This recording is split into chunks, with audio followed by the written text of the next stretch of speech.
All right, people, we have just I have probably made the decision to not solo review Madam Web because dedicating an hour to that movie just sounded ridiculous in hindsight. So instead, what I decided to do is bring on my panel of comic book experts in order to talk about the many updates that Marvel Comics has assembled recently, while also give you guys, the people who have seen Madam Web, ample time to shit on the movie. I'm joined by returning people, Mac of Mac Movie Reviews, as I make sure that I'm pointed the right way. Unyolo of Unyolo Movie Blogs, Dontre, aka Tarantino, and newcomer to the channel, my fellow Meisner trained actor, Karan Khana. Karan, happy to have you on here.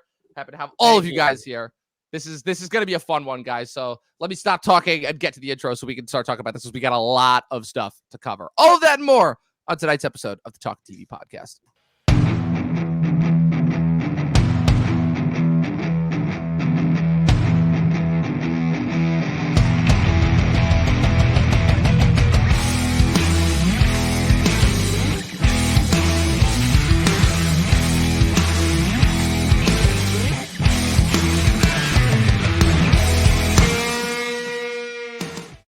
All right, guys, what is going on? Like I said, we are going live on Monday night. It is President's Day weekend, which is really weird because schools give off for that, and then almost no other company does. It really, except for your school, Dontre, I was going to say, because your school did not give off for President's Day, which is really weird how that works. But like I said, so originally this episode was to be reserved for the reviewing of Madam Web, or I feel like the more appropriate term would be the review bombing of Madam Web.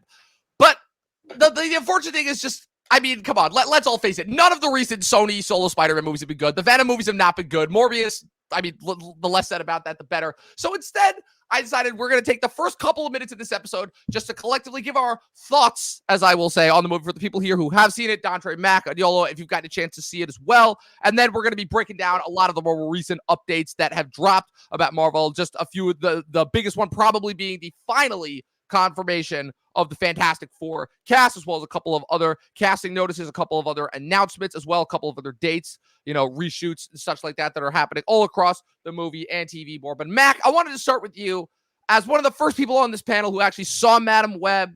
Just give us the overall, just you know what to do here. And I can't even make a joke to saying it's like the movie of our time, like we do in Morbius. Like, I feel like this is like the anti-movie of our time, because this is just such a disaster where you can't even joke about it. You just kind of be like, wow, that happened. Like, at least with Morbius, it was fun. And like Jared Leto, you could just make fun of him for being weird in his acting decisions. But like with this one, it's just like, who is like, man, we really got to have Madam Web, and we got to mention that we're in the same universe as Spider-Man, but let's not have any of our Spider people in here. Instead, we got Spider-Man at home. We have the great Ezekiel Sims going, I have to murder these girls, or they're going to kill me in the future. Like, oh my gosh, you don't even care about them. Like, Madam Web is just, like, the ending was probably the funniest, because it's like, oh, that's cute. They think they're going to do a sequel. That shit ain't happening. Madam Web is just a disaster. That's what you say, just a disaster. that I could have asked for a better start off to the episode. Dontre, so you said you had maybe a sort of a different take on Madam Web. I'll be interested to hear your thoughts on that. Not like a different take. The movie was god awful. Like the movie was god awful, 100%. But it's just like I can see where they were trying to go with that. Like, I see they're trying to bring in Madam Web, because like definitely that character plays a huge part in anywhere you're trying to go with Spider-Man stuff, because you're gonna need a Madam Web to pop up eventually.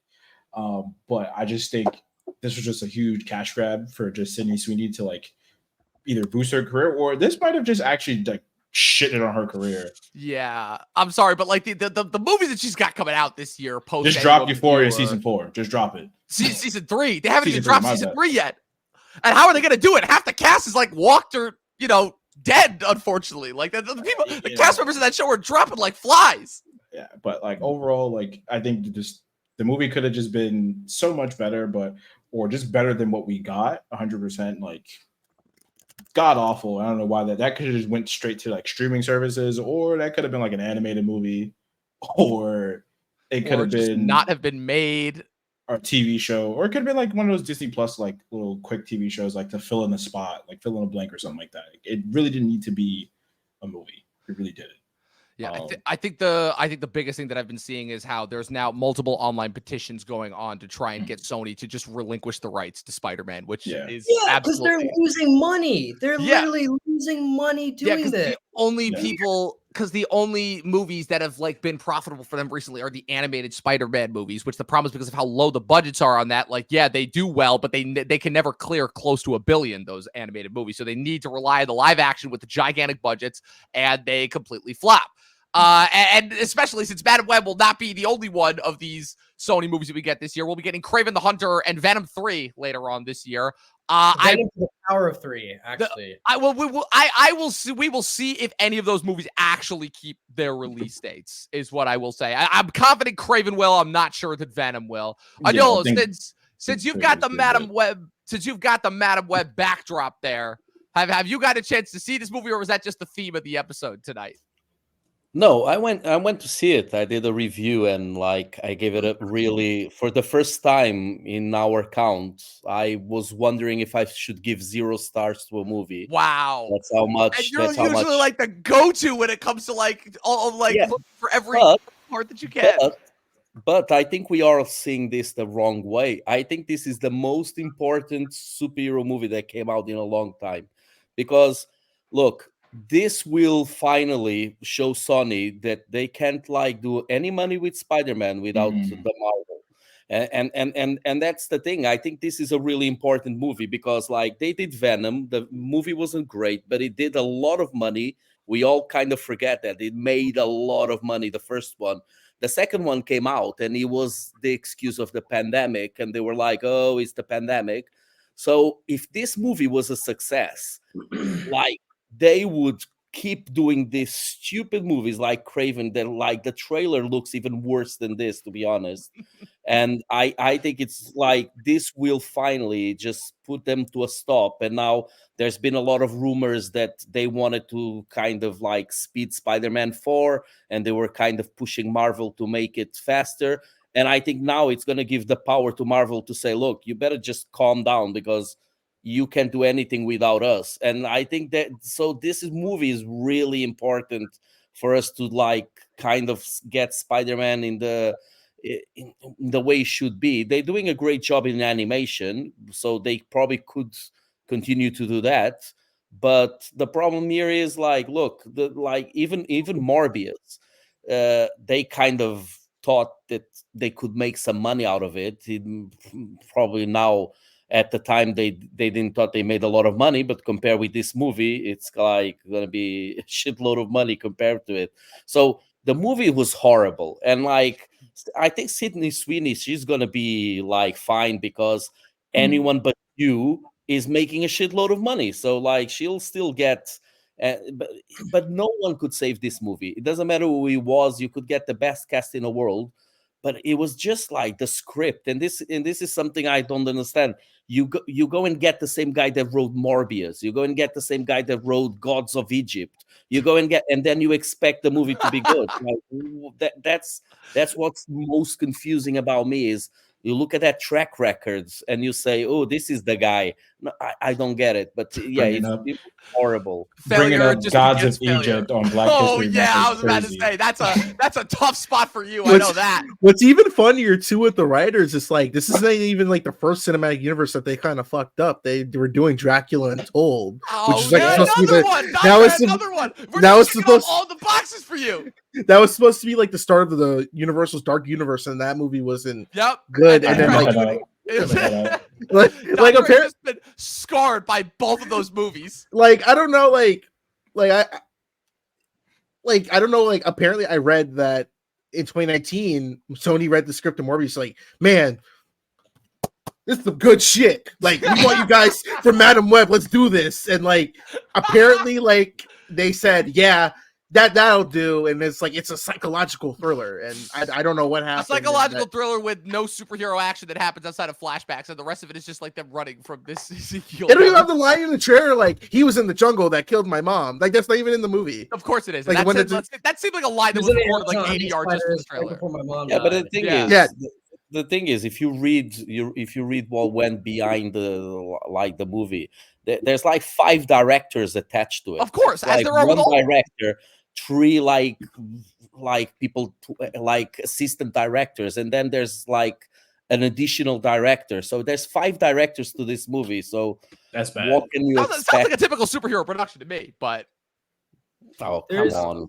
yeah. So Karn, yeah. So you had a pretty impressive alternate pitch that already sounded way better than anything that we got in this movie. So Yeah. So me and Dom kind of workshopped this idea. First of all, why was the movie not about Spider-Woman? Keep the same budget. Do you know how much more money that would have made by having a movie about Spider-Woman? You're only focusing on Sydney Sweeney, so you only have to pay her salary. Have the villain be Mr. Negative. The whole movie should take place in 24 hours where she's on the hunt for her daughter, right? Get the director for the first Deadpool, Tim Miller, super contained movie, and have Sam Raimi maybe directed as well. Like, that's what I just didn't understand. I'm like, you have one of your A players is just being on the sidelines, and it just doesn't make any sense. Like, this is a significant Spider-Woman is not the main character, but Madam Web is. Like, that's what I just don't understand. I think Yeah, there's a because you're not Spider-Woman seeing project it. You're coming not seeing too. it. The Sony head is we're gonna set 4 movies with this. We're gonna have Spider-Web, Spider-Woman. Like that is their way of thinking. Let's see how many movies we can kick out of this. And this was the idea. I bet they wanted to do a movie for each of the girls, a movie for that, because they can. This is what we forget. They only have the rights to Spider-Man, and it's one hero, and they have to make up this shit where we get Craven and we get Morbius and stuff because they don't have anyone else to make movies about, and that's like their idea is to try and make as many like these stupid stories, and they're not thinking in the big picture. And I completely agree with you. I think that if they had the patience and they build up on it, they would probably do something good. But they don't have the patience, and they show that. And this is the rumors that they now want to speed up the next Spider-Man because they need to make some money because it's the only fucking thing that they have to make money. So well, it actually kind of dovetails and ties in nicely with the first of, like I said, the recent Marvel updates. Because, like I said, Marvel Studios has been releasing a ton of updates about their upcoming slate of movies, which is that obviously that there's been a lot revealed about Spider-Man 4, that a lot of the behind-the-scenes conflicts of it, similar to what happened when they were making Far From Home, when basically Tom Holland was basically having to act as an emissary between Disney and Marvel, when between Disney and Sony, when Sony almost backed out of the deal, is that Sony wants this next Spider-Man movie, Spider-Man 4, which will kind of be the setup to their next Tom Holland trilogy, to be more of a multiversal calamity, which will involve a Kang variant as well, while Marvel Studios and Disney wants to keep it more of a street-level centered thing that would more than likely see Spider-Man and Daredevil team up in order to take out Kingpin, which would then also still lead into Kang Dynasty, as well as the fact that now this was a little bit more kind of, I would say, up in the air as far as that goes. But as of right now, the plan is still to do Kang Dynasty, and the plan is to recast. But I also heard a separate news story that Secret Wars, they were planning on splitting into 2 movies as well, not just one. So now I'm not sure if Secret Wars Part 1 and 2 is supposed to replace Kang Dynasty, or if it's going to be Kang Dynasty and then Secret Wars Part 1 and 2. I'm not sure about that. So, but with that being said, and that's also not included the complete creative overhaul of Daredevil that we have seen recently as well, which also brings back Frank Castle, the Punisher, brings back Karen and Foggy, who previously were not in this new iteration, as well as introducing the characters of White Tiger, who they've already revealed. And, of course, Karan, how can I forget? Your guy, Bullseye, as well, from Season 3. Pretty much actually making the Netflix shows canon as well. There was also the rumors that several other characters. Fan I've seen in years. Yeah, I know. I'm obsessed with this guy. Yeah, this guy is obsessed with Bullseye, indeed. So, with all that being said, just about that stuff before we get into Fantastic Four, what are your guys' thoughts on it, Karan? I know you've been really eager to talk about it, so we'll start with you. Daredevil or Fantastic Four? Daredevil and Spider-Man. All right, so look, I mean, everything I'm seeing is great. I don't know how to feel about, look, you have Season 3 setting up Bullseye as the main villain, right? Season 4 was going to be about Bullseye reusing the costume that he was given, spray painting it, suiting up. The whole, I mean, Charlie Cox even confirmed it. He was like, I was really excited to see Wilson Bethel suit up. Based on those photos, I really hope that's a starter costume, because that is from one issue of a Bullseye comic. That is not Bullseye. There's no, this is what I hated about the Netflix series. I do love them, but I hate that they're so against logos. Like, let's just give them the logos. There was like this Photoshop image of Daredevil in his new suit, and they put the double D symbol, and it looks great. So I'm like, just do some, like, look, we get that you're trying to connect it to the Netflix series, but that costume, no one was thrilled to see. We've already seen him in the Netflix suit. Let's talk about the evolution, right? Let's make it a little bit closer, because it's like, you're just giving him the Shang-Chi suit and just spray painting it red. You know, it's like, I just wish that maybe the cowl was different. I don't know. And I wish that Bullseye gets a proper suit, because that does not look like Bullseye. I don't know if it looks like one of the members of the Hand. So you're saying you didn't like the ketchup and mustard suit from She-Hulk? Bro, they're pretending like that shit never happened. Like, I'm pretty sure they're retconning She-Hulk out of existence. Like, Tatiana Maslany straight up quit. That's the spicy brown mustard. I was like, bro, they made our man's walk the hall of barefoot, the walk of shame with the full-on costume on in broad daylight. I'm like, that tree. That just violated so many rules. Like, so many rules right there. I know, and I'm like, how does he afford all those suits? It's Matt Murdock. Like, you have the yellow suit. You've got the fucking suit. That's the second suit, right? And then did they say that his dad left him a lot of money when he died? Wasn't that the thing that was established in the show? No, because he was a fighter, right? Yeah. But he had money left aside to like make sure that Matt was taken care of. Oh, law school and stuff. Yeah. Yeah. Listen, he's a really good lawyer, so he can afford all that. All right. Yeah. And I guess he did a lot of pro bono work. He took the Foggy case. Yeah. All right, but still, you know, it's like, was the yellow suit ever explained, by the way? Just that it was made by the same guy who made She-Hulk's costume. That's really that was basically the explanation. And I was asking, I remember me and Dom were talking about this a lot. We're like, what happened to, because Bullseye has the suit at the end of season 3. Where is it? Where the fuck is it? Yeah, but this is the thing. We still don't saw the show, so we don't know what's going to happen. I don't think that's going to be the suit. I think, it's going to be a starter up, and then they'll have more of a comic book suit by the end, or he's going to change the one he has. But this is the thing. Again, like, this is the internet. We see one photo from the thing, and we all already where's the fucking suit? Where's the suit? Like, it's one photo. Like, the guy could have been have laundering day, and the other suit is where's the stars and stripes? Yeah, exactly. And I'll say this as far as photos on the internet go. Normally, I don't pay them too much credence, but I do get slightly tight when photos are already spoiling shit that's gonna happen in the show, where they're making a big deal that White Tiger is being introduced in Born Again, right? They shrunk like I said, when they did the creative overhaul at the end of last year, after the strikes were finally resolved, they rebooted it. They shrunk the episode count to, I believe, 9 is what it's going to be now, right? They brought back Karen and Foggy, and that the Punisher is going to have a pretty big part. But they show a still of the Punisher capping White Tiger at the end of the season, by the way, right? With the Punisher. So I'm like, why are you spoiling your own show and behind the scenes stills? Like, already? I mean, I love the Punisher. Like, I know that's controversial take with his logo and everything. But first of all, it don't fucking matter. Punisher's fucking awesome. I think that's my favorite Netflix show next to Luke Cage.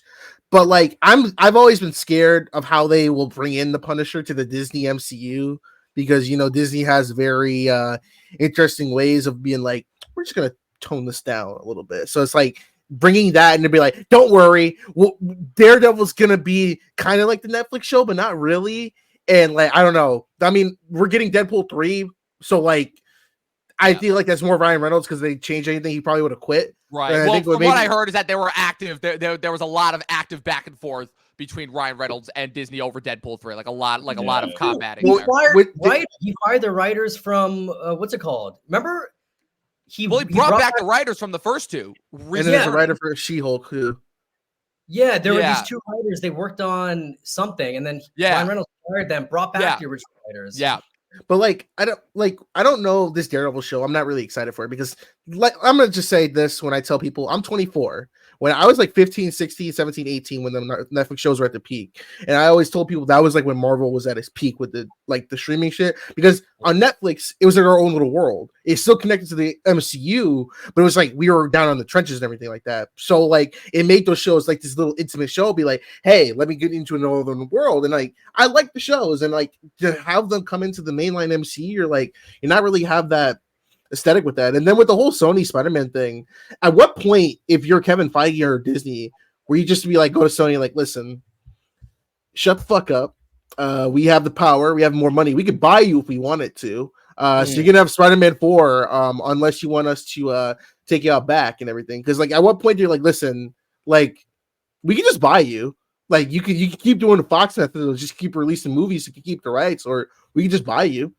So what do you want to do? I just want to think about the implications of Disney owning Sony, which gives them obviously PS4, everything. Which it's the implications of that. Oh yeah, but the implications of that. Like Paramount's already looking to merge with Universal. Fucking Disney's got Fox, potentially Sony. You got Warner off on the road. It's literally the formation of the fucking. It's demolition, man. It's the super companies. It's Dom, yeah, you but were if they're saying buying, this, if they're buying Sony, if they're buying Sony, they're not buying PlayStation. They're buying Sony Studios. That was the offer that they did before. Okay. So they're only buying Sony Studios. I'd rather they wouldn't have like they wouldn't spend that much money to buy the old fucking Sony.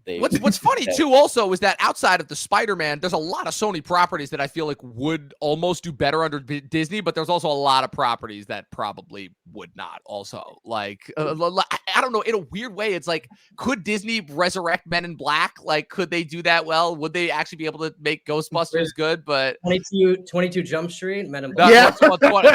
Well, they already tried that. Ironically, they already tried that, and well, that's a crazy collab. I would like to see that. No, they were going to do that. That was going to happen. They were. It was going to be a Jump Street Men in Black collaboration, and it never happened because Jonah Hill was not on board, from what I heard. I think with Men in Black International, that actually has some remnants of what was going to be the crossover, because Chris Hemsworth was tied to that crossover. Because I remember that came out during the Sony hacks, and like, those Sony hacks, like looking back at them now, it's kind of scary how accurate, like, they predicted damn near everything that came out for Sony for the next 5 years after that. How is it that Sony can have like a great like Miles Morales movies and we're praising them, but then like a year before they release like the Emoji movie, like what? Like this is like the most like. This is like levels of DC, how they can start off great and then just like end off shit. In the case of the animated Spider-Man movies, though, we have to take into consideration the creators. Like, that's not Sony. That's Phil Lord and Chris Miller. And everything that those guys touch to basically turns to gold. So, like, those guys have, like, the fact that they basically have not missed for, like, 15 years straight since like climbing the chance of Meatballs is kind of insane. If you even want to go further back, like the original Clone High that they worked on pre-Climbing with the Chance, like, they really haven't missed those two. So you're forgetting Solo. You mean the movie still counts? You mean the movie that they left, and that basically I still do not believe for a second that they used any of the footage that they shot? Well, but they still got involved. They were involved barely, and then probably left it. But guys, so that's kind of what we're looking at there. The other big thing that I wanted to bring up as well with you, Dontre. So Kang, right? Like, man, Marvel really does not seem to know what to do with him. Like, Major's like, first of all, I love how they were under the pretense of like, oh, we're gonna wait until the court case is over with before we announce, before we announce that he's fired. I'm like, they knew what they were doing the minute that shit was announced. I'm like, oh, they kept pushing back the court case. I'm like, none of this is gonna make a difference. They're just waiting to fire him, you know. And so like, well, what are they gonna do? I heard a rumor that they were considering John David Washington from Tenet. Which great action star. Other than Black Klansman, I still don't know how convinced I am of him. Like, it just being in terms of like being able to match Jonathan Majors in terms of like pure, I would say pure charisma. But like Dontre, who are we thinking? What are they doing with Kang, if anything? No, I think, and it's unfortunate to what happened to Jonathan Majors. It really is.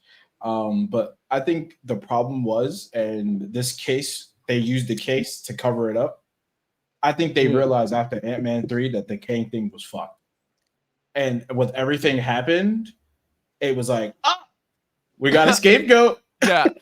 And so it's like, you know what I'm saying? So it's like, I think even for where we are in the current MCU standard, removing comic book stuff, we just killed Thanos. There's no way you're touching Kang right now. I really think they should have just did Doom to set a lot of things up. Right. And then I mean, they were go with already Kang. clearly going to build to Doom since the end goal was Secret Wars, right? So that was already confusing enough. I'm like, what? Was it going to be Kang behind Secret Wars 2? But also, now the fact that they're kind of doing what they were already basically hinting that they were going to do, which they're introducing Doom in Fantastic Four. Like, he's not going to be the main villain, but he's going to be introduced in that. And, like, they had Kang variants set up for all these movies. Like, they had one that was going to be in Spider-Man 4, that was going to be in Fantastic Four, that was going to be in, I'm forgetting in Shang-Chi 2, whenever that, I believe Doctor Strange 3 as well. There was a rumor that he was going to be in that there was going to be one in that too. It's like, they really screwed the pooch because, I mean, Dontre, you and I were talking about this earlier, like last year with Ant-Man and Loki, how they literally set it up as to where not only was he going to be the guy that was everywhere, and basically, essentially, they were trying to set him up as like the new Downey Jr. in terms of like being everything that the MCU revolved around going forward, but also the fact that they didn't really do a good job of showing like what his plan was or how he was going to be a good villain, considering that the last time we saw him, he got defeated by fucking ants and then turned into string cheese in Loki season 2. What is it with Marvel and turning these guys into string cheese? I don't get it. See, I still don't think the plan is to do Kang as the main villain, because my fan theory still is that it's Doom and then it's going to be Galactus. Well, it's Galactus, they said, is already going to be the villain in Fantastic Four, so I wouldn't be surprised if Galactus ends up being a one-off that sets up for Doom being the big I still think Galactus should have been, he's the only one that's like matches the power of what Thanos had to be like that extinction level event. Well, if you're going to do the thing about Secret Wars, right, and I'm glad that you brought this up, right, is because they're more than likely doing the 2015 run of Secret Wars, which is the one that involves Molecule Man and the Beyonders, which is where they have Doom and Strange, right, use Molecule Man in order to reformat the universe in order to save it, but also so Doom can take control of it and like literally remake all the universe into Battle World. And the whole thing that they said is that, and Karan can also back me up on this, because the leaks that we were talking about last year, the fact that the main characters are going to be, it's Toby Spider-Man, Wolverine, Deadpool, they're all going to be like main players along with some of the current MCU main characters. Anthony Mackie being one, Letitia Wright being another one. Spider-Man is going to be a main one. They're still trying to figure out if and how they can bring back any of the Guardians of the Galaxy, if any. They still have yet to introduce Nova and Wonder Man, who I know they're working on as well. So you've got all of this to consider building into Secret Wars, and that also kind of ties it with a casting announcement that was just recently announced, which is that Henry Cavill was announced to have made an offer to Marvel. Britain. Right. Well, a lot of people were theorizing. They're like, oh, is he going to be Dr. Doom? Is he going to be some of the other guys? He's not going to be Doom for sure. Like, I can tell you right now. I mean, it'd be interesting. It'd be interesting to say the least. But honestly, I think Karan's got it. I think it's going to be Captain Britain. Because it's going to be Captain Britain for sure. Like, since the day one, is like one of his favorite comic books. And he's like, they already wanted to do Doctor Strange 3. He was also speeding it up. So I think he's going to be part of that, because more the magical thing. So it's not going to be Doctor Doom. There's no way that he's going to be. That's Giancarlo's role to take for Doctor Doom, I think. Oh, you think it could be Giancarlo? They probably, because Giancarlo, like, who do you want to, like, why would they want to get a voice actor? They should get a voice actor, but I feel like with anyone, like watching The Boys or even Breaking Bad or Better Call Saul, like, Giancarlo just has that presence of like, oh, I want to hear what he has to say. Because when I think of Doom, I think of someone who's like very, just he has the presence, even with his voice. And just, I think with Giancarlo, I think that could work for them. There's an actor that I wish they would have used, but they used him for Doctor Strange. Mads Mikkelsen. Yes. Yeah. He would have been. Mikkelsen was one. Well, he would have been a great Doom. Well, I'll tell you who also is was my ideal casting, when they fucked up by giving him the thankless role in Captain Marvel before they unceremoniously killed him off in Secret Invasion. Ben Mendelsohn. Oh, Ben Mendelsohn. Yeah. No, he would have kicked. And he's actively talked about like how awesome of a character Doom is and how much he wants to play him. So like they did him fucking dirty there. What's funny with Mads Mikkelsen is that I read is that he actually auditioned for, I think it was Reed Richards for Fantastic Four, and he said he hated the audition. So I think it was just really. He's not the only one. A lot of people did not like the auditioning process. You know, like they were convinced it's going to be Gyllenhaal. They're like, oh, it's going to be Adam Driver. Like so many people. True. And then they finally went with Pascal, who, like I said, is just apparently the go-to guy. Which I guess that leads us into it, guys. We finally have a cast. It only took them fucking 8 months, 9 months longer than when they said they were originally going to drop it, but we finally have a cast. We have a cast for Fantastic Four. I gotta say one thing before I leave. I just Yeah. gotta very quickly get into it. This will be my last thing. It feels like if you went on AI or ChatGPT and you typed in Fantastic Four cast, it seems like I don't think anyone was thrilled to see it. I think these are all great actors, but I think the synergy, I don't know if that's 100% there. Except It's for not the face. there. And Yeah. I think that I think we would have all been. I know you, Dom, was saying that you would have been more excited about Gyllenhaal. I as well. Yeah, Gyllenhaal just would have been a more interesting choice. And I told you they cast the wrong Joe from Stranger Things. It should have been Joe Keery as Human Torch. Steve Harrington, Baker not fucking Montgomery. Eddie. Yeah, one of those things. Baker Montgomery as well would have been good. Yeah, But anyway, Gyllenhaal will still be back as Mysterio, so they couldn't cast him. Yeah, so. but that was still a one-off thing. That's the thing. And they already said that this version of the Fantastic Four is not going to be in the universe. So, Karan, I know you got to get out of here. Thank you for making it on, and I'll have you back on at some point soon for sure. This has been a lot of fun. Thank you. Bye, guys. Of course. All right. No, you know what's funny with Fantastic Four is that I think it was on here the last time we talked about it, how they were like, it's going to take place in the 60s. And I'm like, right. How's this going to work? Are they going to bring them from the 60s to the current day and be like, Reed, you can't say that word, man. It's the 2020s. Well, like, I believe, probably, yeah, because that's the type of humor that they do. But also, more than likely, that's how, if the original plan for the script, because I know that they're doing reshoots as well, if the original plan for the script was for that to be, for a Kang variant to be involved, then more than likely that's how time travel will be involved, because the whole thing that they said is that it's going to be a spacefaring, time-traveling odyssey where they would travel outside the dimension. So whether the plan was to have it simply be a prequel to the MCU, right, taking place in between, say, the first Captain America and when we know a majority of the events prior to the mainstream MCU happened in like the 70s and 80s with, you know, everything that happens with Captain Carter, then later Captain Marvel with the 90s and everything, you know, young Hank Pym and such. Or if it's supposed to be there in a completely separate universe, who then through meandering of Kang and or Galactus and whoever they end up fighting end up in the main Marvel universe. I don't know what the plan is right now. The only thing we know is the 60s aesthetic and the cast announcements. But that's why. But that's why I think the plan was all along Doctor Doom being the big bad guy in Secret Wars, but they needed Kang in the middle to bring those guys in. I think this was always the plan. They made out Kang as being like the big bad guy because they wanted to take attention from what was coming. But they need Kang to bring the X-Men. They bring Kang to bring all those people into the universe because they don't really have another way to bring them in. So I think Fantastic Four is going to be that. Is they're going to get them from another time, from whatever, and then going to come in. If we saw the Marvels, we already saw that in another universe, we have the X-Men. So, and that's why they can't drop Kang now, because they're going to need Kang to connect all the dots, because there's no other way to get all those people in the same place. So, like, Fantastic Four is that. It's probably going to be a one-off. And in the end, when they defeat Galactus or something, they're going to be turned into coming into this universe or something like that. So it's gonna be all connected because of Kang, so they're not gonna drop it. And one of the things is who they're gonna cast. I don't know. Well, the thing is, I'm glad you brought that up, because that's the other big rumor. So, Dontre, remember how I was torturing you last year that the rumor that was that Antonio Banderas was going to be voicing Galactus? That's crazy. That is. They have a new Hispanic. They have a new Hispanic that they are considering now. One Javier Bardem, aka Stilgar from Dune, aka Shigur from No Country for Old Men. And I'm like, wow, the pinnacle of Javier Bardem's career, that he is going to be playing giant. And this time, we're not getting Gas Cloud Galactus. We're getting comic accurate giant purple suit Galactus. Wait, I will defend Rise of Silver Surfer, and this is the only time you'll hear me say it. The Dust Bunny from space? No, shut up.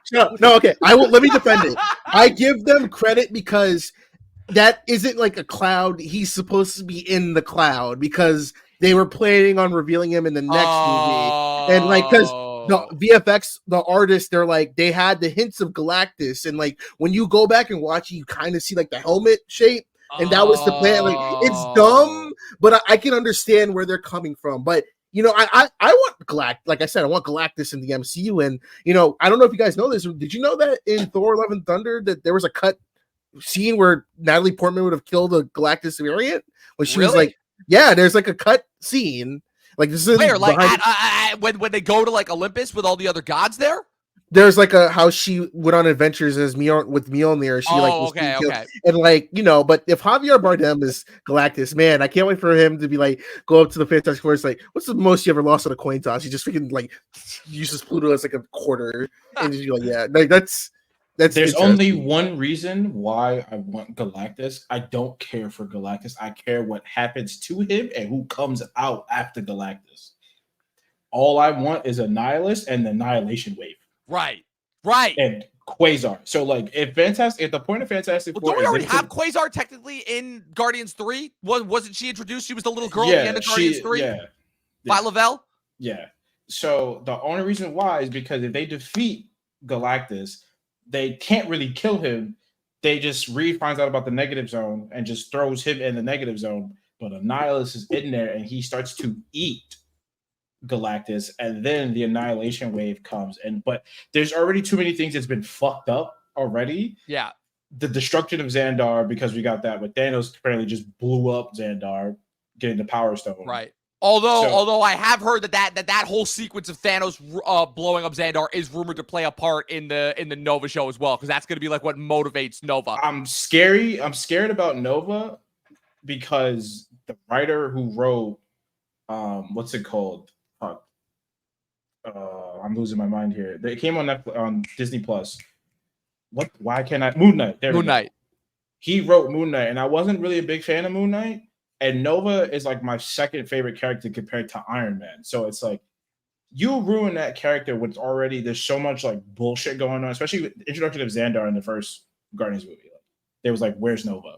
And then Denarian Day showing up in that movie. It was like, which is being John C. Reilly, and I'm just like, that's just dumb. But yeah, and then that's just a one-off, and then that character gets killed off screen. Right. So it's like there's already so many things of remnants of Nova. If you do it wrong, you're gonna tarnish a huge fan. And it's like I know like for the Nova show that's in development, the huge argument right now between the writer and like showrunner people is that are they doing Kid Nova or are they doing adult Nova? But I was like, you don't get Kid Nova if you don't have adult Nova because it's his helmet that the younger Nova gets. So it's like I'm very scared about Nova. So I try not to pay attention to it at all. Yeah, that's fair. That's fair. Yeah. And also the other bit of casting about Fantastic Four before we wrap up and go on to the next topic is the semi-auto confirmation. So recently it was revealed that Anya Taylor-Joy was cast in the secret role of Princess what's her name? Of Alita, who is Paul Atreides' sister in Dune Part 2.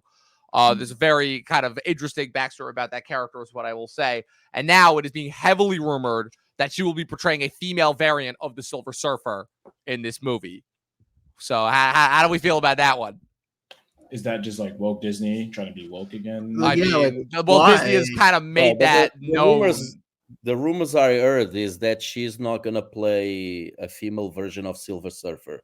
She's gonna play one of Galactus. Galactus's other heralds. Yeah, the girl that's on fire that ends up falling in love with the Human Torch. So she's gonna be so she's not gonna be a female Silver Surfer. Okay. What was her name? The one that was on fire. That like it was. She falls in love. So I think that has logic because they can do that with. That makes more sense. And stuff. That makes a lot more sense. Yeah. So it's not because the rumors lately is that they are trying to cast because that's one of the chances they were saying Henry Cavill because like they trying to get someone to play the Silver Surfer. So I think we're gonna get both. It's not just gonna be Henry Cavill, the Silver Surfer, would be sick. That would be cool. I think Silver Surfer is getting his own show too. If I've heard the rumor, correct. Okay. Yeah, he's gonna get his own show on. Is that before or after?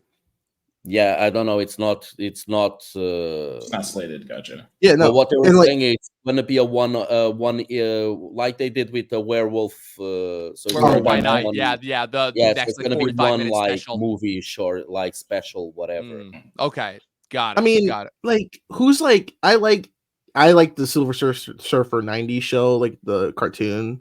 So I do like the character Silver Surfer, and the only one we've had him was literally Lawrence Fishburne as sick him. Voice, by the way. Sick voice. Good voice. So I think Great you need someone who is, I guess, can play that. Just have Keanu Reeves play Silver Surfer. Just screw it. Just get Keanu Reeves. Yeah, I know they've been wanting Keanu Reeves, and I know they've been wanting Ryan Gosling desperately, but they're trying to figure out like the right role, and Gosling is just not entertaining anything from Marvel and Disney right now. He will not. He will do.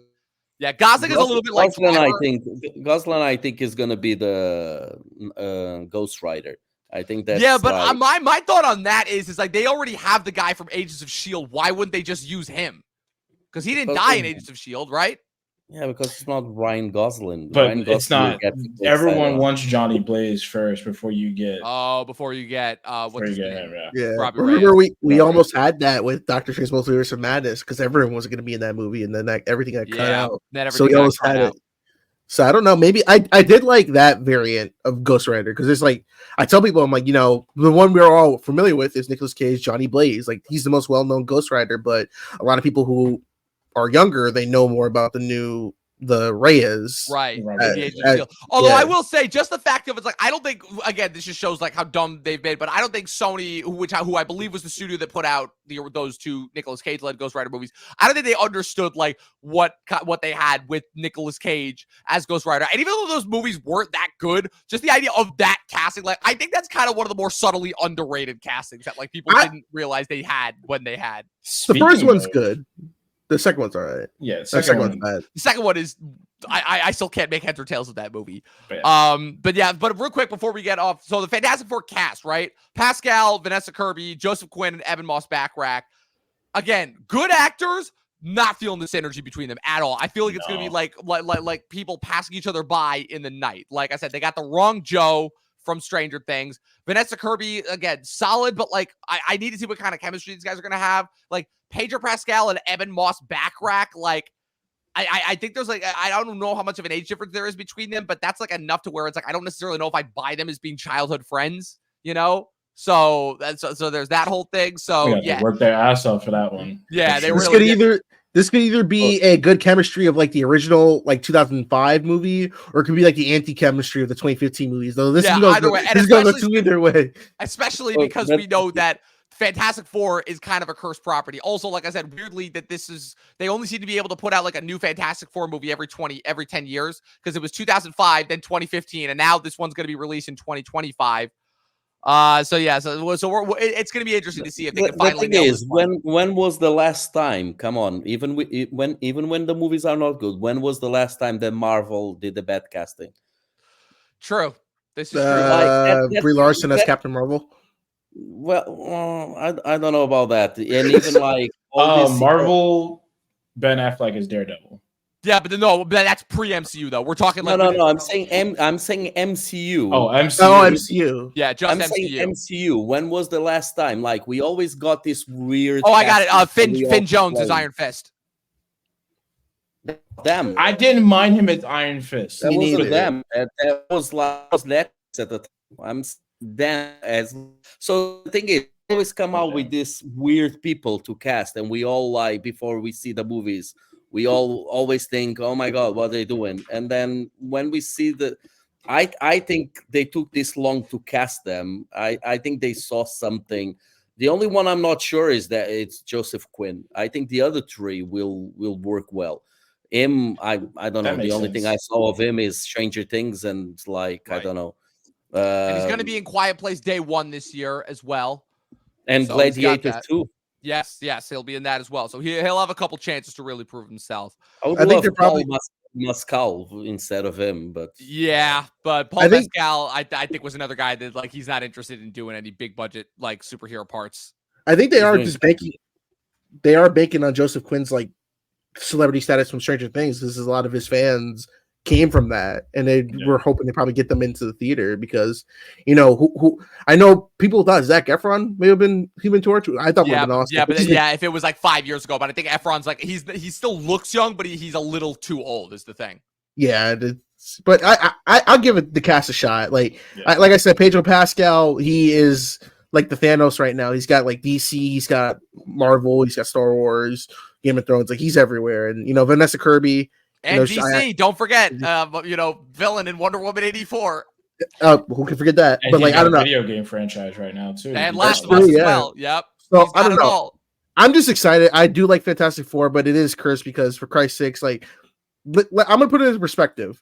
The most comic book accurate Fantastic Four film we've had is the '90s one by Roger Corman, which I've seen multiple times, and it's the most comic accurate one. And this one, I'm praying to God that it doesn't have the same like phrasing, but the 2000 movies weren't that bad, but the 2015 they one, really aren't. Like I said, when that 2015 one was so bad, it's horrible. Would look good. Like, dude, I rewatched that movie during ones. Like they were pretty fun. I think we all forget. They were fun. Yeah, I really don't like. They were amazing. I really don't hate those movies. I really don't. Oh, come on, other than the dude who they got as Mr. Fantastic, like the casting for those movies was pretty spot on. He wasn't bad though. No, I didn't like him.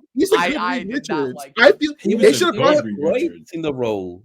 They should have brought him back for the variant for Doctor Strange Multiverse Madness. I agree with. And then you should have casted John Krasinski as fucking. Yes, because the Krasinski thing was just confusing because it's this whole other variant that just gets killed off. It's like that was just for fan service. I think Feige just said that was for fan service because everyone wanted to see him. Everyone wanted to see Emily Blunt and John Krasinski. And you really could have did that, and you really fucked it up. Yeah. All right, so we're gonna be moving on real quick. So as of right now, the dates as they stand, we still have Brave New World. Like I said, we still the only MCU movie that's set to come out in 2024 is Deadpool 3. We have Brave New World still set to hit Black History Month a year from now, February of 2025. No, it was retitled to Brave New World. New World Order. NWO for life. Fucking NWO. Crazy. Fucking crazy. If I don't see someone get DDT'd in there, I'm walking out. Apparently you got Seth Rollins in there. Come on now. He's cut. He's cut. They cut him. They like thanks. You got the World Heavyweight Champion in the new Marvel movie. His entire character's cut. Love it, Marvel. Love it. I'm a wrestling fan, so I've been keeping up with this too. An absolute disaster to the point that they are reshooting entire sections of it. They are trying to make it more of a new Avengers setup movie. And it's wait. Is Steven Yeun he quit, right? Well, so that's what we're getting to, right? We have a couple new announcements. So Thunderbolts and Fantastic Four officially switch dates. Thunderbolts will now be opening the first weekend of May 2025, and Fantastic Four will now be opening in July of 2025. Blade is still tentatively set for November of 2025, but they are heavily expecting to shift that as they do more reshoots, and supposedly Mahershala Ali likes what the script is. So they are also expecting to push Fantastic Four from the summer to November, which has also been a pretty good spot for Marvel recently. But the biggest thing about Thunderbolts, right, you were right, Max. Steven Yeun is officially out as Sentry, and Louis Pullman, Bill Pullman's son from, what's it called? What was he in? I believe he was from Bad Times at the El Royale, Top Gun Maverick, and was just recently seen in this Tribeca movie that I saw called The Line. He will be replacing Steven Yeun as the Sentry for the Thunderbolts. Like I said, that movie will basically be revolving around a mission to they're finally going to acknowledge the giant celestial head that's been sticking out of the Indian Ocean since Eternals, because that will 3 years and no one has ever mentioned. Oh no! By the time this movie comes back, it'll have been 4 years. There's like a big ass just doing. Nobody's acknowledging. The timeline is all fucked. The timeline is completely fucked because even within the realm of the MCU, you have like an entire fucking 2 years that have passed. Because right now the MCU is currently taking place in 2025, so the MCU is currently 2 years ahead of where we are in real time because of the Thanos snap. So it's 2026 right now in the MCU. So we have that to consider as well. The odds of Blade getting delayed indefinitely are not surprising. The other big thing also is that Mark Ruffalo cannot seem to figure out if he's in New World Order or not. And so there's that. And also the confirmation that Harrison Ford, who replaced William Hurt, will become the Red Hulk, but that the Red Hulk will die at the end of the movie since he is confirmed to not be appearing in Thunderbolts as well. So, what's the point of having him, for Christ's sakes? Like, come on, Harrison Ford's just he's just like, I'm just doing this for. I'm done. Okay, yeah, all right, bye. I mean, it makes sense. He's too old too. Yeah, that's true. And to be honest, it was probably him that said, "I will only be in this movie if you kill me in the end." Yeah, probably. I'm pretty sure that's the contract he signs. Is that like, I'm only coming in for this one movie. I don't care what you do after the fact, but I'm only coming in for this one. It was the same with Star Indiana Wars. Jones. Let's just kill him off and see how that shit plays out. Yeah, true. No, but they couldn't do that. They had to pussy out and be like, "Oh, he's just gonna reunite with Marion again." And Shia LaBeouf's dead. Yes, and Shia LaBeouf's dead. You bring out Indiana Jones in modern day, I'd be like, "Hey, my brother, you can't pull that whip out." Yeah, What you got going on, brother? What you got going on, brother? There's a reason why they had that shit taking place in the, what was it, the 60s was when the most recent one taken. They cannot have Indiana Jones in modern day. It would not work. No, it would not work. Hold on, what's going on? Not at all. Meanwhile, that movie's got an Oscar nomination for original score because the Oscars love John Williams too much. But yeah, man, Mark Ruffalo, man, he is just like he has just become like the best Marvel PR person ever. From accidentally spoiling movie details in movies to not knowing what movies he's in. He's kind of turning into Gwyneth Paltrow in that sense, where Gwyneth Paltrow half the time would show up and shoot scenes for Marvel movies and then just leave because it would be like one scene and then she wouldn't even know what movie it was because she was like in Spider-Man, she was in Infinity War, she was in Endgame. She's like, I don't even know what movies she's like, I don't even know what movie I'm in right now. But that's really bad. Like if you're a paid actor, like big bucks, and you don't even know what movie you film in. Come on, bro. Yeah. Yeah, and like I said, the plot for Brave New World seemed to revolve around, again, there's still a political conflict going on around what's it called? Around the Tiamat Island as well. Valentina, which is Madame Hydra, Julie Louis-Dreyfus's character, will be in that. And like I said, it revolves around Sam, I believe, will be no longer combating the Serpent Society, or I think they're replacing the villains because of how badly it test screened. And I believe that it is going to be revolved heavily around assembling new Avengers. Letitia Wright's Shuri will be playing, from what I heard, a big part in that as the new Black Panther. And the rumors that they're also going to bring in Ant-Man, Shang-Chi, and I forgot who else, and possibly Captain Marvel for the new members of the official team of Avengers, because we really haven't had an official team of Avengers in about 5 years now, which is kind of crazy when you think about that. Yeah, and then as well, tying into Blade, the fact that they've officially confirmed that Midnight Suns is happening, so you can assume that will also include some of the supernatural figures besides Blade, Moon Knight, Doctor Strange. They are planning on bringing back Wanda and giving her own movie as well, the Werewolf by Night character. If they bring back Ghost Rider, I would assume that he would be a part of this team. Man-Thing as well. Also, I believe that there were certain iterations of Midnight Suns that involved the Punisher as well, but I don't think that will actually happen. So my question with making the Midnight Suns movie, like, if we're all nerds, we can all agree with this. Like, we know all the characters. We all know who's in the Midnight Suns. But if you take someone who hasn't seen the Disney Plus shows or not into comic book culture, how are you going to get them to go see this? Yeah, exactly. They'd be like, their first thing like, what the hell are these people? Like, what's a Midnight Sun? Like, people, did you know there's a video game for Midnight Sun? I did not. Yes, it's I think it's a turn-based game. Turn-based action card, turn-based game. Yeah, it's like you're not gonna get the casual people to go see Midnight Suns. Like, you just slap Marvel on it, people will still see it, but like still, like, I don't think it's gonna be like, man.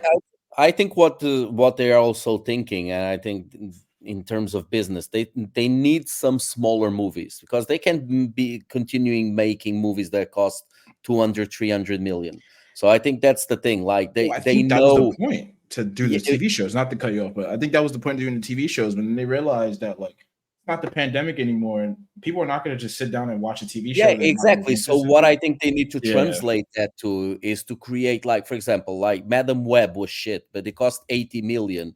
So the thing is, if you can make a $80 million movie that has the Marvel logo and has like a little bit of attraction, they can make 300-400 million out of it, and it's going to be profitable. Right. And I think that's they get free advertising with memes of Sydney Sweeney and fucking skimpy black outfits. Like free advertising. For example, a Blade. If you do a Blade movie with 80 million, you like the first Blade. I don't know how much it cost. It was like 80 million. It was around that. Like so, and you can make a movie like that, and you can bring a lot of people in.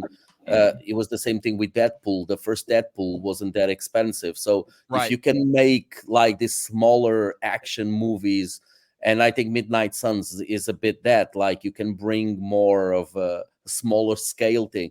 And I think that's what Marvel wants to do also with Spider-Man, because if you keep making always this bigger and bigger and bigger and bigger, it gets to a point that like every fucking movie is going to cost 300-400 million. And they know that they can keep doing that.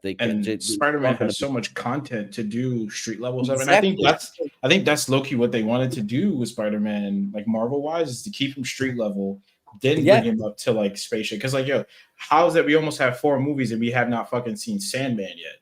Spider-Man versus Sinister Six. I feel so bad. I love the Andrew Garfield Spider-Man movies. And I grew up Tom Holland. I grew up Tobey Maguire and Andrew Garfield. And I really think that we were about to get something great with Andrew Garfield Spider-Man as going against the Sinister Six. And I was like, yo, you have all this time now. Give Tom Holland the Sinister Six fight, dude. Like, I mean, well, didn't they already? Wasn't that the point of No Way Home? No Way Home is just fan service. It's just fan service, but like, give him a real Sinister Six fight. Like, you have all these street level fucking villains, dude. Like, and Spider-Man. Yeah, but that's the problem. But Marvel can't do that because it doesn't belong to them. It belongs to Sony, and Sony doesn't want to spend that on one movie if they can make a Morbius movie, a Venom movie, this movie, and this movie. And this is the thing. They thought they were going to make, like when they did Venom, no one was expecting the amount of money that it did. They treated that as a joke, and then it blew up. 600,000 opening weekend. Like, and that was the thing. Like, no one, even with all the bad press, and I think that was the thing. They thought, oh, it doesn't matter what critics say, this is going to work. They make a lot of money. So imagine if they could replicate that with Craven and all this. It would be a money machine for Sony. The problem is, and this is why I keep saying, it's not about, I don't think even it's about the character. I think any character can make a good movie if you put someone behind the camera that loves the fucking character and understands the character. And that is the thing. They're not picking up, like I said, you pick up shit people that never read the comic books, that don't know. You literally get the video montage of like all of the creators involved in all the recent Marvel shows, all saying that they were told to not read the comics, not to read source material. That's the problem, which is insane to me. How are you going to work on shows and IP that's based on comic books and not read the comic books? Like, well, I'll use an example of this. Oh, before, by the way, the original Blade movie, its budget was $45 million, and it went on to make $131.2 million.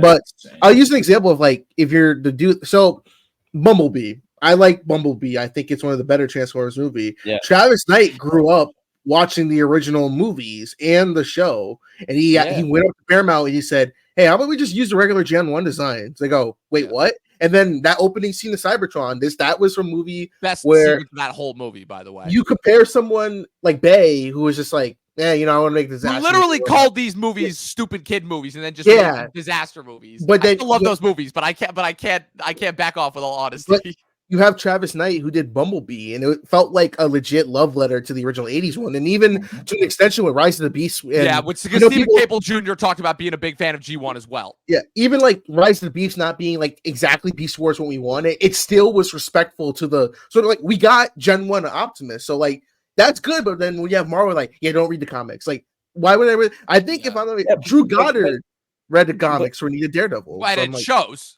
Yeah, but the thing is, then, like for example, Bumblebee made no fucking money, and the Bay movies make money. So this is our problem. That as far as that goes, Bay had already established himself as like kind of the driving force behind those movies. Like the unfortunate thing about that is that Transformers, the brand, it kind of becomes synonymous with Bay's brand. So any deviation from that, it was going to take time to rebuild that up. Yeah, but what I mean with this is also like the problem is the people that go to the cinema and buy tickets. Most of them never read the comic books, and I think this is the problem that sometimes Marvel thinks, look, we don't need them to read the comic books because most of the people that will see it won't, and maybe they'll just create something just for geeks and whatever. But the problem is, my problem is not even like reading the books to make it exactly the same, but is at least to understand what makes these characters tick. I don't care if they change the outfit. I don't care if they change like even like the race of the character. I don't have a problem with that. But the problem is when they change the reason that character exists. When for example, people were talking about Magneto and let's make Magneto like black. The problem is like, then you have to change all the backstory because he was like a Jew being prosecuted. So that's the thing. I don't care if they change that, but then they have to like the reasons he's doing that still need to be there. Like he needs to have the backstory that kind of makes those characters. And this is what most like of these people don't understand when they're making these movies. They don't understand like Madam Web with that shit of like with great responsibility. What was it like? I heard that line and I was like, you gotta change the light around. Like me. with great when you get responsibility. It's like, oh you man, get when you got, great when you power. get oh no, they did a spin on the line. They did Yes, a They spin just, on the they line. just switched words like Yes, Yeah, they Yeah. switch words, and that just shows that like they don't understand what I this heard that character shit is. and I was like, yeah, I am never seeing this fucking movie. Absolutely Yeah, not. exactly. So this is the thing. Like, it's the same with Fantastic Four. If they forget that they're supposed to be a family, and that's the whole point of that fucking like book, is like they are a family, and if they forget that, then they make it like whatever, like the last Fantastic Four was, Right. And then it's not Incredibles gonna work. and then Incredibles still remains the best Fantastic Four movie. hey Yeah. man, if you're doing Magneto's black, Magneto was a slave. I mean, Yeah, but that's what Honestly, I mean. yeah. No, but that's what I mean. But Yeah, then like but then you can't put it in like Magneto being in 2000. That Yeah. is the thing. Like, when you change these things, you have to make logic. Like even Mhm. Magneto today, it doesn't make a lot of logic that he Right. was. If he was like, a kid during during the Second World War. Holocaust, he would be like over 100 years old right now. Exactly. But this is what they But the don't like. mutant gene. Dontre, you know what's doesn't work. crazy? Yeah, not to make light of this, but I'm just thinking of the scene, the opening scene from the first X-Men, and then from First Class with the black and white thing. But he's just black and he's just standing out, and he's the only one there, completely inexplicably so. Because knowing Marvel today and Disney today, they would do some dumb shit like that. They Like, absolutely would. I You get cast with Magneto as black guy, gotta be Denzel. honestly, Who yeah. else? Who else could it But be?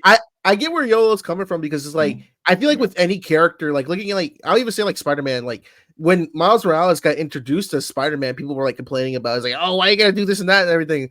But like they kind of kept the same Right. thing that made Peter Parker work, and Right, but they made it unique. So I feel like with any character you can do that, just make it unique. But the problem I think what Marvel does is that they just take the characters and be like, we're just gonna rewrite it to just have them be, oh, their defining trait is that they're different from the original source material. Like they I don't know if you guys felt this too, but they felt like that they were doing that with Ironheart when it was the Black Panther 2. I was like, because there's like, oh, I have a suit that's like Iron Man, but I'm like Iron Man but better. I'm like, and then that I'm like, you call that bullshit a suit? That looks like a fucking ladybug helmet. Like, what the hell? Well, no, is we're that? talking about like when the comic came out for Ironheart, like yeah. there was so much controversy because like literally it was being posed as like she's Iron Man, but like, you know, but like without taking the story of Tony Stark, which is still controversial, but you know, it gave Ironheart no chance to like come out and like be good at all.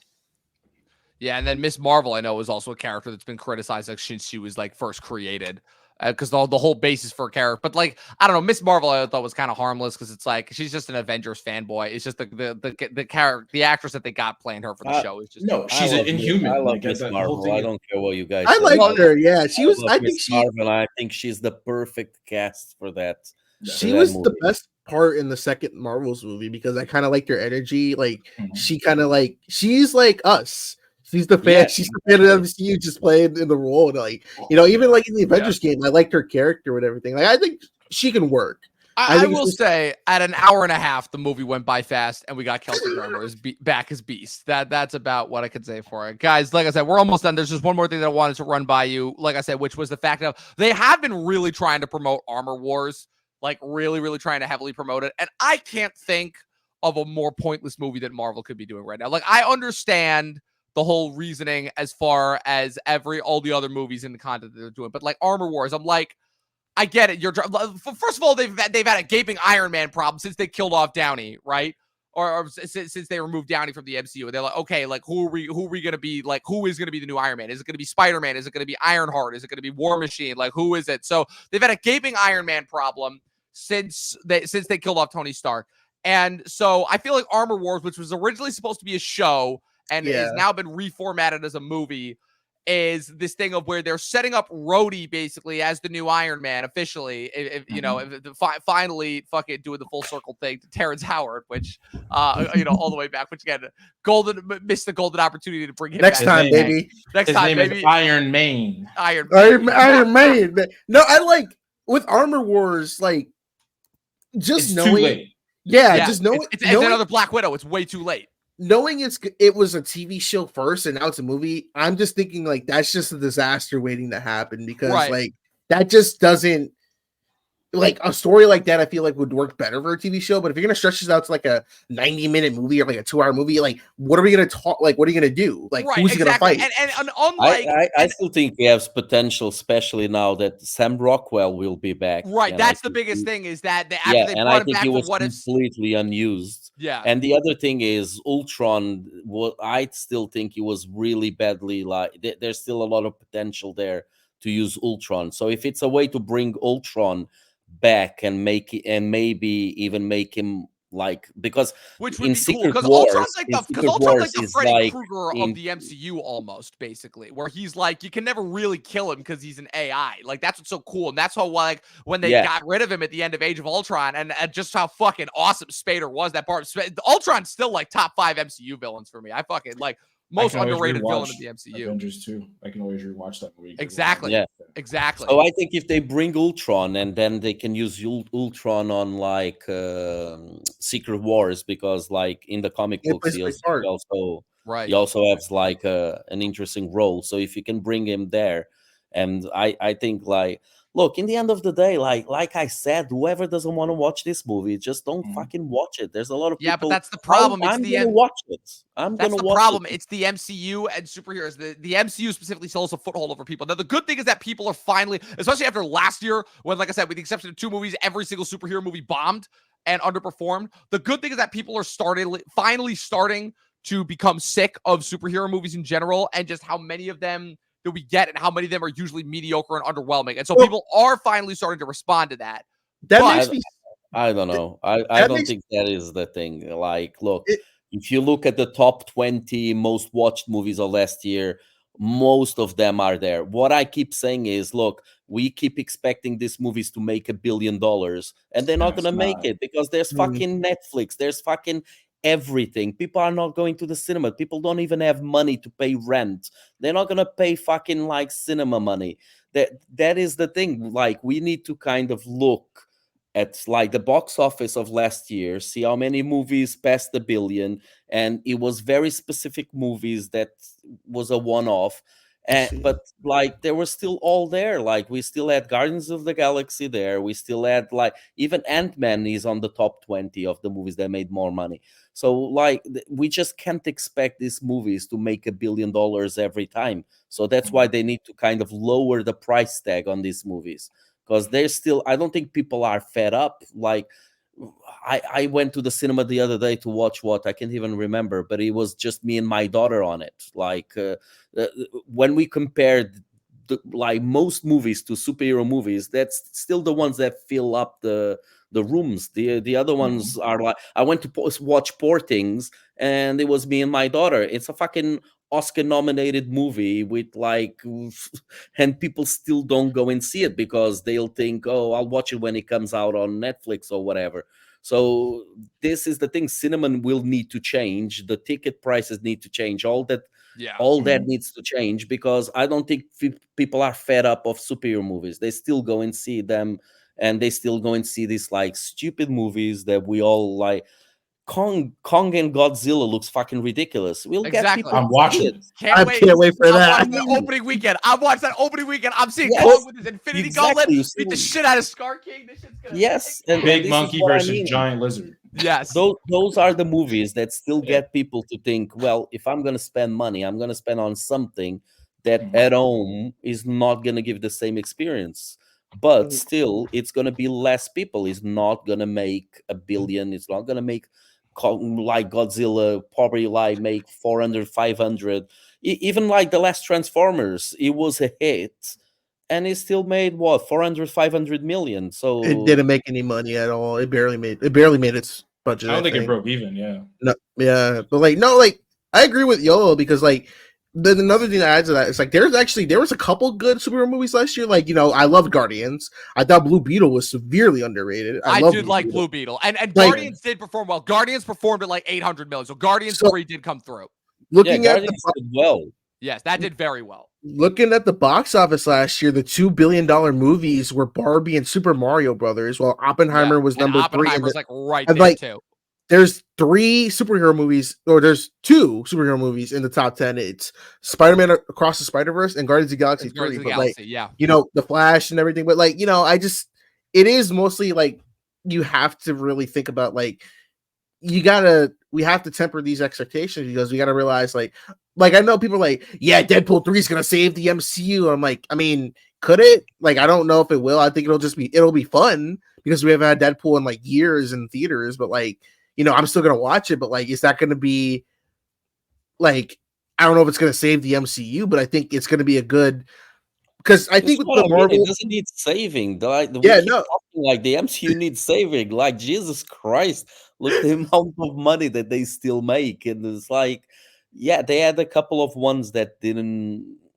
Even Ant-Man, how much Ant-Man did? 400 and something million. Again, the problem is in the price tag. This is what, like, I think there's a huge problem in Hollywood. Someone is stealing. First of all, I do not believe that these movies cost what they say they cost. Oh no, but Because we all know that there's plenty of that there's yeah, plenty of because if embezzlement you that go goes on and in see Hollywood on a daily Godzilla, basis. if you go and see Godzilla -1, how did they do that movie with the amount of money that's supposedly? And they even said that they had less money than what was listed. So how do they make that movie, and then like a Godzilla movie gets made in America, and all of a sudden it costs 6 times the same? Like the creator cost 80 million. If you saw that movie, how did that movie cost 80 million? Like, and then you have a movie that looks way worse, and they say, oh, it cost 200. So first of all, I don't think they cost the amount of money they put that because then they can say less profits, they can pay less to the creators, whatever. So I think that the problem is in the price tags of these movies. As soon as you see these movies, like it's crazy. The new Ghostbusters, it's 180 million. Like the amount of money that you have to make that movie profitable, there's no point. Just like, so I think they need to do like smaller stories or something like that, well, because it's not gonna. thing with that too is like even an example like Godzilla -1. That movie is like fucking awesome, and apparently Yeah. reportedly that budget is small. And even the director said, I'm not going to tell you guys what the real budget is, but what it's projected at is that movie had a budget ranging between $10 to $15 million, and that made like exactly $100 million. And it like just taking that small budget like that, it's like, you know, it'd be like just, or don't even say what the budget was. Just make the movie and just be like, oh, maybe hey, this cost this much, or like, you know, films like that had a small, like obviously -1, that was a very tiny budget, but like they were able to make something great with it. You can do that. You don't have to put all this money into the movie to be like, you know, make this epic. That's the thing. You need to be clever in how you use the budget, because like, for example, I think Jaws is the best example for that, because they didn't have enough budget. They had to almost never show the shark, and that makes the movie way better. So I think that is the thing. The problem with all these fucking superhero movies is it's like the Fast and the Furious. Like they are always, every movie that comes out, they need to top the last one. So this is why we have cars in space now, because how the hell are you gonna top the last one? At this point, Fast and Furious is just a precursor to Power Rangers Turbo. Literally. Shipped in the turbo. Like, yo, I'm just waiting for Dom to pull out a fucking morpher at this point. No, it's Please like, let that it was Jurassic Park. They were talking about doing a thing with. Oh my god! I have a canon. get that. I'm still mad we didn't get that.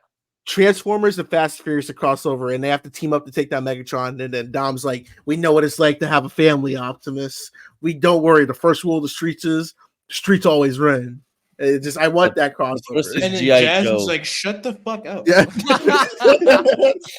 First is gonna be G.I. Joe with first it's gotta be G.I. Joe with Transformers. I mean, yeah, they got velociraptors racing with the moon base, lasers on their back. Just get it all up, Kung Fury up in But here. the thing is, though, we got that like very long time ago with the G1 series, like G.I. Joe, and so that's just like a childhood coming true, like live action. So remember, what if there's a timeline where we had the crossover with the Bay versus Transformers films and the Channing Tatum G.I. Joe movie? Oh god, I'm pretty sure that almost happened. I that almost happened. I feel like that could have happened. That easily could have happened. It could have. Yeah. I like the second one better than the first G.I. Joe movie. I don't hate the first one. I actually remember having a lot of fun with that. The second one, I remember being kind of all over the place.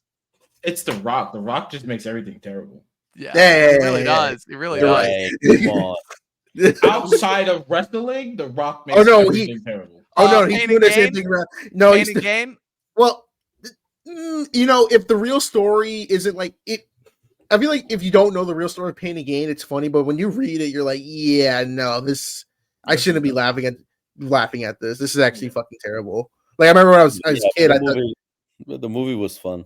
Yeah, the movie was fun. It's funny, but the but thing it's that I like, think everybody missed about that movie is that, like, yeah, the movie is like kind of like Goodfellas. It's making fun of how dumb these guys are that they thought they would actually get away with it. You know, and it's like it's excessive as all of his movies are, but I think it's excessive done with purpose.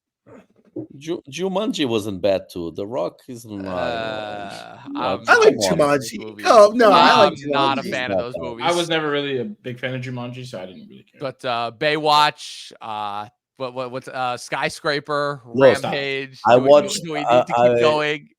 I watched Jungle Cruise. I watched Baywatch 2 days ago with my daughter. Oh god! Had she seen it before? Yeah, she saw it before, and we were watching it. And I'm gonna tell you, like, it's the most stupid movie. It's we most were dumb, still it's laughing. We were still laughing. I don't know if we were laughing at it or with it, but it is still like so stupid. Like Zac Efron and him, they really have good chemistry, and we were having fun. So, like, and that's what the movie is supposed to be. Yeah, so, I did hear that the movie did get like a little unfair. Like people were very, very harsh on it when it came out. It was funny because they pointed out the fact of being like, "Yo, why are we doing this? Like, we're just lifeguards. Like, we should just call the cops." Like, that's funny. That is the thing. My daughter was watching and she was saying, she was saying this really has the vibes of 21 Jump Street, the movies, and it does. It keeps the whole movie making fun. Like there's a part that they say, "Oh, this sounds like a really weird TV show that with stories that make no sense," and that is the thing. It's just like, oh, but I don't know. Like we watched that just after we watched Iron Claw. So wow, nice little Zac Efron back-to-back double feature. I would have watched Bad Grandpa instead. Oh, that movie, God. No, you can watch About My Father out on DVD and digital now. Yeah. No, I feel like with Baywatch, people were expecting way too much from like the original Baywatch series. So they were just expecting that. So a lot of people were harsh on that movie for no reason, but I laughed my ass off and I was like, this is too funny. I didn't end up watching it, but in hindsight, I'm sad that I saw Pirates of the Caribbean 5 over that movie. No! That movie was dog shit. Hey, don't worry. We're getting actual dog shit. So you can never read. They're not doing that. They're not making that movie. Oh no, it's real. It's real. Yeah, totally real. They will make it. Look. In the end of the day, it's what I said. They know that if they put something like that out, they're gonna make money, and that's the thing. And this is what I tell people. Like, if you the owner of like Pirates of the Caribbean IP, you're not gonna like say, oh, like let's just leave it in a drawer because we don't have any good idea to. No, people like it. Money talks, and they're gonna make it for sure. And Johnny Depp is gonna be back on it. So you can. Well, they're gonna make it with Johnny Depp. I'm saying they're not gonna make the all-female Pirates of the Caribbean because they need Johnny Depp back in some capacity. Well, guys, as much as I would love to stay up all night talking movies with you guys, because again, this just shows like I need to put this team together more often for really just anything comic book related, and then just to talk about movies because this is a lot of fun. This was a lot of fun, but unfortunately, we got to get going, and it's getting late. But with that being said, guys, it's 7:30. What are you talking about? Shut up! It's 11 o'clock here. Shut up.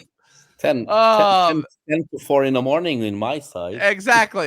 We're coming at it from all different time zones right now. So with that being said, like I said, that was all the most recent Marvel updates, and I was probably roasting Madam Web for a little bit. Be sure to stay tuned to the social media feeds for the clips. Go and watch Madam Web. Tell people like just for that last scene that we see those amazing glasses on Madam Web.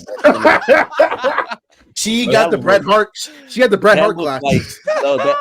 That looked like someone forgot that they needed the glasses and they made it on set. They just cut something out. It was like ridiculous. Hey man, I would have. They probably CG'd them on.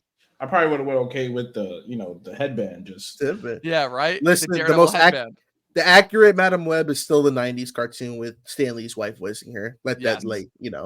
Yes, absolutely. So with that being said, Mac, thank you for once again coming on. Where can the good people follow you on the interwebs?